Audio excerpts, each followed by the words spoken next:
అక్కడ 20 years back ఆగిపోయారు. So good to see you here. And ఇప్పుడు మా master of blockbusters our producer Dil Raju గారిని మాట్లాడవలసిందిగా రిక్వెస్ట్ చేస్తున్నాం.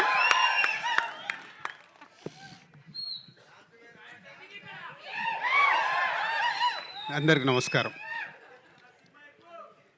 సంక్రాంతికి వస్తున్నాం లాంటి బ్లాక్ బస్టర్ తర్వాత మళ్ళీ మా బ్యానర్లో వస్తున్న తమ్ముడు.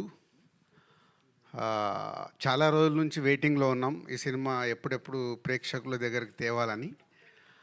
ఈ సినిమా టెక్నికల్గా మీరు ట్రైలర్ వచ్చిన తర్వాత అర్థమైంటుంది. డైరెక్టర్ సినిమా స్క్రిప్ట్ అనుకున్నప్పటి నుంచి చెప్తున్నాడు ఈ సినిమాని సౌండ్ కానీ విజువల్గా కానీ ప్రాపర్గా డిజైన్ చేసి తీసుకురావాలని. సో దాన్ని వేణు రెడీ చేశాడు. అంటే ఒక ఎంసీఏ, ఒక వకీల్ సాబ్ తర్వాత డైరెక్టర్గా ఆయన అటెంప్ట్ చేసిన సినిమా కాబట్టి ఆ సక్సెస్లతో పాటు ఈ సినిమా సక్సెస్ కావాలనే ఒక ఆకాంక్షతో ఆల్మోస్ట్ 4 సంవత్సరాలు 2021 April 9th Vakeel Saab. So 4 years ఈ సినిమా మీద వేణు టైం స్పెండ్ చేయడం. సో స్క్రిప్ట్ అనుకున్న దగ్గర నుంచి సో రకరకాలుగా మధ్యలో ఐకాన్కి వెళ్దాం అనుకున్నాము. సో ఐకాన్ పుష్ప వల్ల వేణుకి మళ్ళీ అది డిలే అవ్వడం. సో అప్పుడు ఈ స్క్రిప్ట్ అనుకొని దీన్ని క్వాలిటీ వైజ్గా రిఫరెన్స్ కూడా చెప్పలేకపోయాడు. తమ్ముడు నువ్వు తీద్దాం అనుకున్నప్పుడు ఏదైనా రిఫరెన్స్ సినిమా చెప్పు అంటే ఏది దొరకట్లా. సార్ దీనికి రిఫరెన్స్ లేదు. ఓకే, సో తమ్ముడు రేపు రిలీజ్ అయ్యి ఇప్పుడు మీరు ట్రైలర్ చూసారు కాబట్టి ఇలాంటి ట్రైలర్కి వచ్చిన రెస్పాన్స్ రేపు సినిమాకి కూడా వస్తుంది. వచ్చినప్పుడు ఈ సినిమా రిఫరెన్స్ అవ్వాలి ఎవరన్నా. అంటే అంత సౌండ్ సైడు విజువల్ సైడు అంటే ఇందాక మిత్రులు అంటున్నారు సరే ఇది ముద్దుల మావేలా ఉంటుందా ముద్దుల మేనుల్లాగా ఉంటుందా అని. అస్సలు ఉండదు. ఈ cinema is totally different genre. Yes, brother and సిస్టర్కి సంబంధించిన చిన్న సోల్ స్టోరీలో ఉంటుంది కానీ is a totally different film. So theatre experience film. థియేటర్లో చూసినప్పుడు ప్రేక్షకులకు డెఫినెట్గా ఆ ఎపిసోడ్స్ కానీ అవి కానీ మంచి ఎక్స్పీరియన్స్ ఇస్తాయి. సో నితిన్, ఇందాక లయా గారు కొంచెం ఎమోషనల్గా ఉన్నారు. అలాగే మనకు అర్థమవుతుంది లయా గారు ఈజ్ ఎ రీఎంట్రీ, మళ్ళీ వచ్చేసానని చెప్పారు. ఎస్, ఈ సినిమాకి నితిన్కి సరి అయిన సిస్టర్ కావాలి ఈ సినిమా ఈ స్టోరీ అనుకున్నప్పుడు. చాలామంది తర్వాత లయా గారు యుఎస్లో ఉన్నారు, ప్రాక్టికల్గా జరగదని వేణు మాట్లాడి కథ చెప్పి ఆవిడని మళ్ళీ రిటర్న్ తీసుకురావడం. అది ఇలాంటి సినిమా ద్వారా వస్తున్నందుకు తమ్ముడు అంటే డైరెక్ట్ ఆవిడ స్టోరీయే, అక్క తమ్ముడు స్టోరీ కాబట్టి. సో లయా గారు మళ్ళీ తెలుగు ఇండస్ట్రీ కంబ్యాక్ రావడం వెల్కమ్ అండి. ఈ సినిమా తర్వాత కూడా ఎందుకంటే మీ స్వయంవరం సినిమాలో ఎప్పుడు సాంగ్ మేము హమ్ చేస్తూనే ఉంటాం కీరవాణి రాగంలోని. ఇందాక మీరు అన్నారు కదా, మేము కూడా అప్పుడు సినిమా ఫీల్డ్లోకి అప్పుడప్పుడు వచ్చాను. సో అలా సో లయా గారికి మళ్ళీ రీఎంట్రీ. సో కాంతారా తర్వాత వేణు అంటే ఈ సినిమాని డిజైన్ చేసుకున్నప్పుడే డిఫరెంట్గానే అప్రోచ్ అవ్వాలని ప్రతి ఒక్కరిని ఈ సినిమాకి కావాల్సిన అన్ని పాత్రల్ని డిఫరెంట్గానే చూసి సెలెక్ట్ చేసుకుని అలాగే కాంతారా తర్వాత అమ్మాయిని సెలెక్ట్ చేయడం. నితిన్, ఎస్ తమ్ముడు నితిన్ ఈజ్ చాలా ఇంపార్టెంట్ ఫిలిం నితిన్కి ఇప్పుడు. సో ట్రైలర్ చూసిన తర్వాత వస్తున్న మీడియా మిత్రులు మార్నింగ్ నుంచి చూస్తూనే ఉన్నారు. మీరు ఇచ్చిన మార్నింగ్ నుంచి మీరు ఫోన్ కాల్స్ ద్వారా కావచ్చు, మెసేజ్ల ద్వారా కావచ్చు, ఇప్పుడు యూట్యూబ్లో వచ్చిన తర్వాత మెసేజ్లు వస్తున్న దాన్ని బట్టి ఎస్ తమ్ముడు డెఫినెట్గా July 4th ప్రేక్షకులకి రీచ్ అవ్వటానికి అన్ని రకాలుగా రెడీ అయ్యాడు. సో ఇక అల్టిమేట్ July 4th కోసం వెయిట్ చేయాల్సిందే. ఎగ్జామ్స్ రాసిన తర్వాత రిజల్ట్ పోతే ఇప్పుడు మనందరికీ తెలుసు ఇండస్ట్రీ ఉన్న సిచ్యువేషన్లో ప్రేక్షకులని థియేటర్లకు తీసుకురావడం is a big challenge for cinema టీమ్కి అలాగే మీడియా మిత్రులకి కూడా. అంటే మీ సపోర్ట్ నిజంగా బాగుంది అన్నప్పుడు మీ దానికి 1కి 4 సార్లు దప్పు పట్టుకొని వాయిస్తే కానీ ప్రేక్షకులు థియేటర్కి వచ్చేలాగా లేరు. సో వీలైనంత వాయించండి. మీకు ట్రైలర్ నచ్చింది కాబట్టి రేపు సినిమా నచ్చితే కూడా July 4th రోజు మీరు వాయిస్తేనే మళ్ళీ ఈవినింగ్ నుంచి థియేటర్స్ ఫుల్స్ అవుతాయి. సో ట్రెండ్ మారుతూ ఉంది. అలాగే కొన్ని అంటే ఖచ్చితంగా జెన్యున్గా ఉండాల్సిన సిచ్యువేషన్సే ఫామ్ అవుతున్నాయి. ఒక మంచి సినిమాని మనం ప్రేక్షకుల దగ్గరికి తీసుకెళ్ళి వాళ్ళని థియేటర్కి రప్పించి వాళ్ళకి నచ్చితేనే ఆ సినిమా చూస్తున్నాం. లాస్ట్ 6 monthsలో only 4 to 5 films successful films అంటే చాలా బ్యాడ్ షేప్లో ఉన్నాం. సో డెఫినెట్గా మా వంతుగా డైరెక్టర్, హీరో అండ్ టీమ్ అందరు కష్టపడి ప్రేక్షకులకు నచ్చేలాగే తయారు చేశారు. సో డెఫినెట్గా July 4th మంచి కాంటెంట్తోనే వస్తున్నాం. మీరు థియేటర్కి వస్తే థియేటర్ ఎక్స్పీరియన్స్తో తమ్ముడు మీకు నచ్చుతుంది. మా మీడియా మిత్రులు కూడా ట్రైలర్ చూసినట్టే రేపు సినిమా చూసిన తర్వాత మీకు నచ్చితే దప్పు పట్టుకొని బాగా వాయించండి. అవసరం బాగా వాయించండి, బాగా సౌండ్ చేయండి అని అవసరం. సినిమా ఇండస్ట్రీకి అవసరం. మనం అందరం సినిమా ఇండస్ట్రీ ద్వారా ఇక్కడ ఉన్నాం.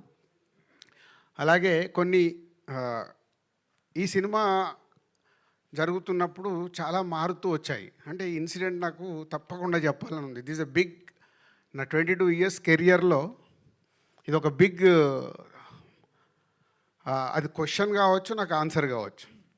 ఈ సినిమా చేస్తూ వెళ్తున్నాము, డిలే టెక్నికల్ దానివల్ల డిలే అవుతుంది. వేణు ఒకరోజు వచ్చి, ఏంటి వేణు ఇలా తీస్తూ వెళ్తున్నావు సినిమా అంటే, సరే మీకు కథ చెప్పినప్పుడు చెప్పాను కదా, సౌండ్ ఇవన్నీ చాలా ఇంపార్టెంట్, బాగా తీయాలి సార్ అని. సరే కరెక్టే, ప్రొడ్యూసర్గా అల్టిమేట్ నాకు రెవెన్యూ మళ్ళీ రిటర్న్ రావడమే కదా, మరి దీనికి ఎలా అంటే నా 22 yearsలో అదొక నాకు సర్ప్రైజ్ మూమెంట్. సార్ నేను ఇప్పటివరకు ఇంతే డబ్బు డ్రా చేశాను, రేపటి నుంచి నేను రూపాయి డ్రా చేయట్లేదు ఈ సినిమాకి, సినిమా హిట్ అయిన తర్వాత మీరే పిలిచి ఇవ్వండి సార్ అని. అంటే థ్యాంక్ యూ వేణు. అంటే ఒక డైరెక్టర్ని మేము సపోర్ట్ చేసినట్టు ఒక డైరెక్టర్ కూడా ఒక సినిమాకి అవసరం అన్నప్పుడు అలా సపోర్ట్ చేయడం చాలా అవసరం. వేణుది అయిపోయాక ఈ మధ్య నితిన్తో కూడా, నితిన్ ఇలా ఉంది మరి ఏంటి అంటే, అంకుల్ మీరు ఏం పంపించాలనుకుంటారో అంతే పంపించండి, నేను రెమ్యునరేషన్ గురించి పెద్ద ఆలోచించట్లేదు. Thank you Nitin. అంటే ఇది ఎగ్జాంపుల్.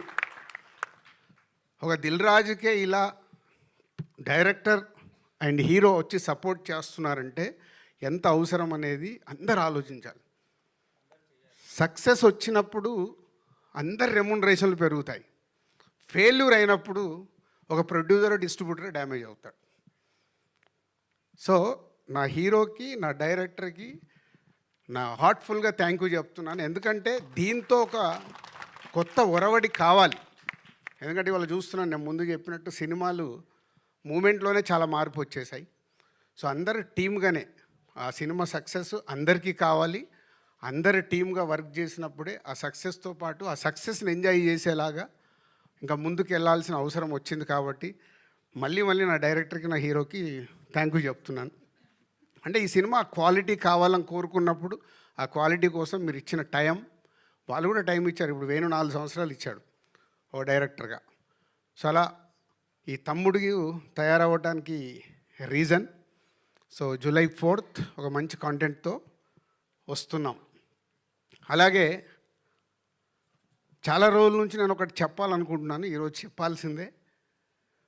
యూట్యూబ్లో రిలీజ్ చేశాము, అక్కడ వచ్చే నంబర్స్ ఉంటాయి కదా, అన్నీ ఒరిజినల్, ప్రేక్షకులు చూసిన నంబర్లే అక్కడ ఉండాలని మా ఆఫీస్లో నా పిఆర్ టీమ్కి అందరికీ ఇన్స్ట్రక్షన్స్ ఇచ్చాను. మిలియన్స్ డబ్బులు పెట్టి కొనకండి. ఎందుకంటే ఒరిజినల్గా మన ట్రైలర్ కానీ మన సాంగ్ కానీ ఎంత రీచ్ అవుతుందో మనకు తెలిస్తే మన సినిమా ఎంత రీచ్ అవుతుందో అర్థమవుతుంది. మనము కొనేసుకొని ఇచ్చే నంబర్లు అక్కడ నంబరే కనిపిస్తుంది, కానీ అది ప్రేక్షకుడికి రీచ్ అయిందా అవ్వలేదా తెలియట్లేదు. సో మళ్ళీ అది కూడా నేను మొదటి స్టెప్ వేసేసాను. కొంచెం కష్టమైనా ముందుకు వెళ్ళాల్సిందే. దానికి మీడియా మిత్రులు మీ సపోర్ట్ చాలా అవసరం. ఎందుకంటే మీరు అన్నీ ఏకటానికి, ఇప్పుడు Q&A అనగానే ఏకటానికి చాలా రెడీ అవుతారు. ఇలాంటి ఎందుకు అడగారో నాకు అర్థం కాదు. ఇవి కదా మీరు Q&Aలో నో ఫాల్సీ ఆపాలి. ఫాల్స్కి వెళ్తున్నాయి ఆపడానికి ప్రయత్నం చేస్తే అది గుడ్ హెల్దీ తయారవ్వాలండి. నేను ఎవరి మీద I'm not telling about any controversial. జెన్యున్గా మన సినిమా ఎలా రీచ్ అవుతుంది మనకు తెలిసినప్పుడే, ఓహో మనం ఈ కాంటెంట్ బాగా తీసాము, ఇది రీచ్ అవుతుంది, ఇది రీచ్ అవ్వట్లేదు అంటే ఏం చేయాలి. సో దానికి ఒక అవేర్నెస్ ఉండాలి. దానికోసం నేను నిర్ణయం తీసుకున్నా. నా పిఆర్ టీంకి చాలా స్ట్రిక్ట్గా చెప్పా, వద్దు ఈ సినిమా నుంచే మొదలు పెడదాం. విషయం ఉంటే 100% ప్రేక్షకులు చూస్తారు, విషయం లేదనుకో వాళ్ళే రిజెక్ట్ చేస్తారు. ఇంకెందుకు మనకు టెన్షన్. మంచి విషయం ఉన్న సినిమా తీయాలి. ఇప్పుడు సంక్రాంతికి వస్తున్నాం, తీసాం, నచ్చింది కాబట్టే ఒక regional cinema all time record అయింది కదా. సో ఒక కోర్ట్ అనే సినిమా వచ్చింది, నాని ప్రొడ్యూస్ చేస్తే కొత్త వాళ్ళతో అందరితో పెడితే సూపర్ హిట్ అయింది. సో కాంటెంట్ మనం రీచ్ చేయగలిగినప్పుడు ఆటోమేటిక్ సూపర్ హిట్ అవుద్దని 2025లో మనకు ప్రూవ్ అయింది. సో కాంటెంట్లో కష్టపడదాం, కాంటెంట్తో రీచ్ చేద్దాం అన్ని సినిమాల్ని. ఎందుకంటే Telugu cinema industry is number 1, no doubt. ఇవల్ల ఇండియాలో నంబర్ 1లో ఉంది. ఆ స్థానాన్ని కాపాడుకోవాలంటే మేమందరం కష్టపడాలి. మా directors, writers, technicians, producers, heroes అందరం మేము కష్టపడి మంచి సినిమా డెలివరీ ఇస్తే ప్రేక్షకులు రెడీగా ఉంటారు. సేమ్ టైం ప్రేక్షకుల్ని థియేటర్కి తీసుకురావడానికి మాతో పాటు మీడియా మిత్రులు చాలా అవసరం. మంచి సినిమాని కాంటెంట్ బాగున్నప్పుడు మీరు ఇందాక నేను చెప్పాను కదా, దప్పు పట్టుకొని ఒకటికి 4 సార్లు వాయించాల్సిన టైం వచ్చింది. వాయిస్తే వాళ్ళు వస్తారు. Thank you sir, thank you so much. And